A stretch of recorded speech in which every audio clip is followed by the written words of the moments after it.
Fala, galera intensiva, meu nome é Ivens, sejam bem-vindos a mais um Questões Comentadas.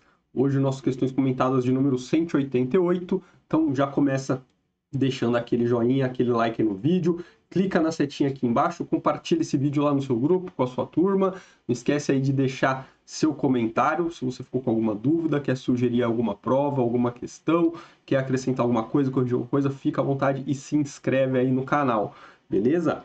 Bora lá dar uma olhada nas nossas questões de hoje. As questões de hoje que são da prova do ENARE de 2020, o Exame Nacional de Residência. Então, vamos lá ver nossa primeira questão. Sobre a modalidade de ventilação mecânica invasiva PCV, ventilação por pressão controlada, assinale a alternativa correta. Vamos começar de cima para baixo, vai.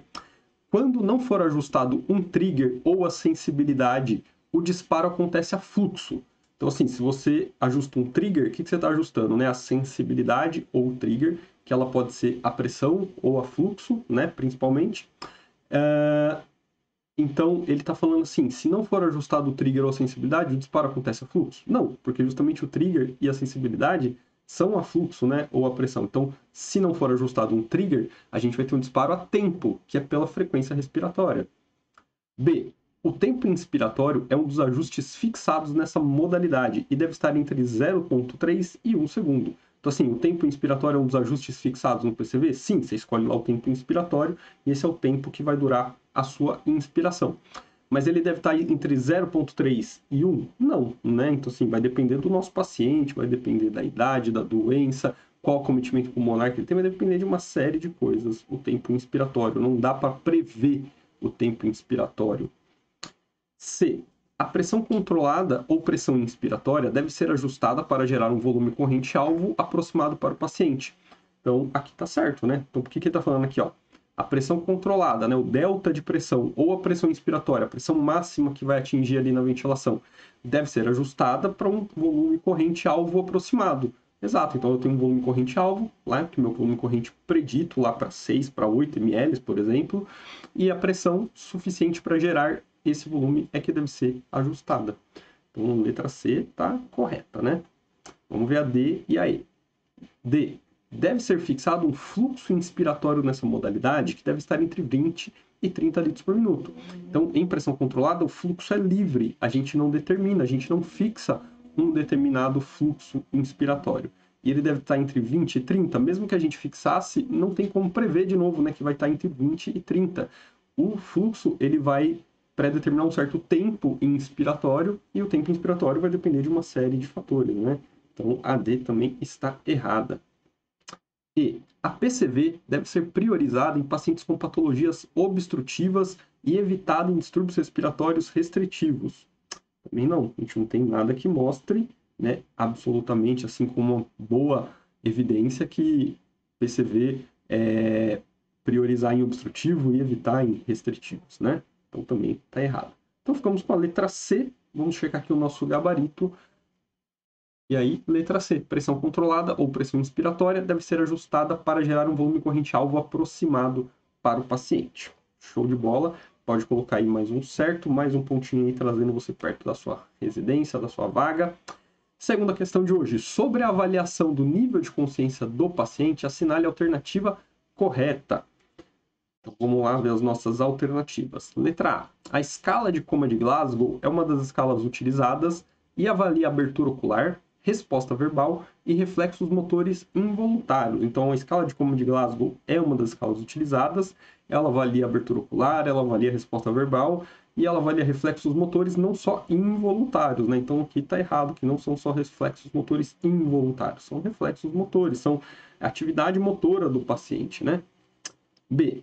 A pontuação da escala de Como de Glasgow varia de 1 a 10, sendo que quanto menor a pontuação, maior o comprometimento neurológico do paciente. Então, realmente, quanto menor a pontuação, maior o acometimento do paciente. Mas ela não varia de 1 a 10, né? Ela varia de 3 a 15. Né? São 3 itens que a gente avalia na escala de Glasgow e eles já começam com pontuação 1, né? Não tem pontuação 0. Então, o mínimo vai ser 3 e o máximo 15. Então, B também está errada. C. A escala de Haas é utilizada quando o paciente está sob efeitos de sedativos, sua pontuação varia de -5 a +4. Eu vou deixar aqui como meio certo. Lembra na escola quando a professora dava meio certo? A gente já volta aqui na C para discutir. D. A escala de Coma de Glasgow deve ser utilizada com pacientes acamados sob efeitos de pseudoanalgésicos. Então, não tem nada a ver, né? Pacientes acamados. O Glasgow a gente vai usar dependendo da condição do nosso paciente.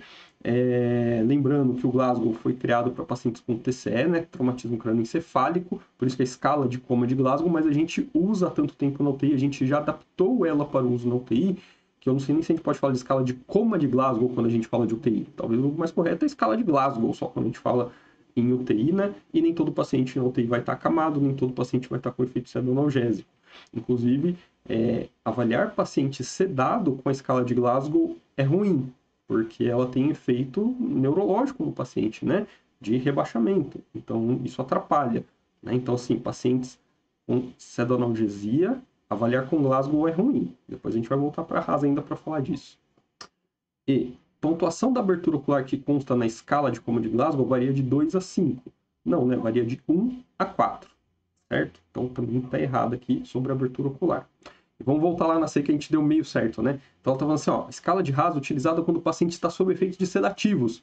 E isso não é totalmente verdade, né? A escala de RAS pode ser usada em qualquer paciente, diferente do Glasgow, que a gente evita de usar em quem está sedado, a gente não deve usar em quem está sedado. O RAS pode usar em pacientes com e sem sedação.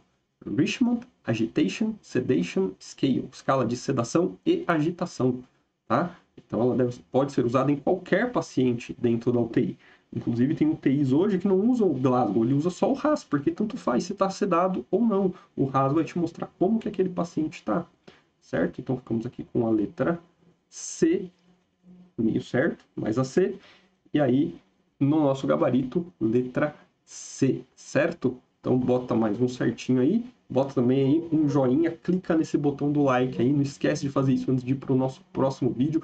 Compartilha, clica na setinha que está aqui embaixo, manda esse link desse vídeo lá nos seus grupos, se inscreve no canal e comenta. E aí, o que você achou? Ficou com alguma dúvida? Quer fazer alguma correção? E eu vejo você no próximo vídeo. Até lá!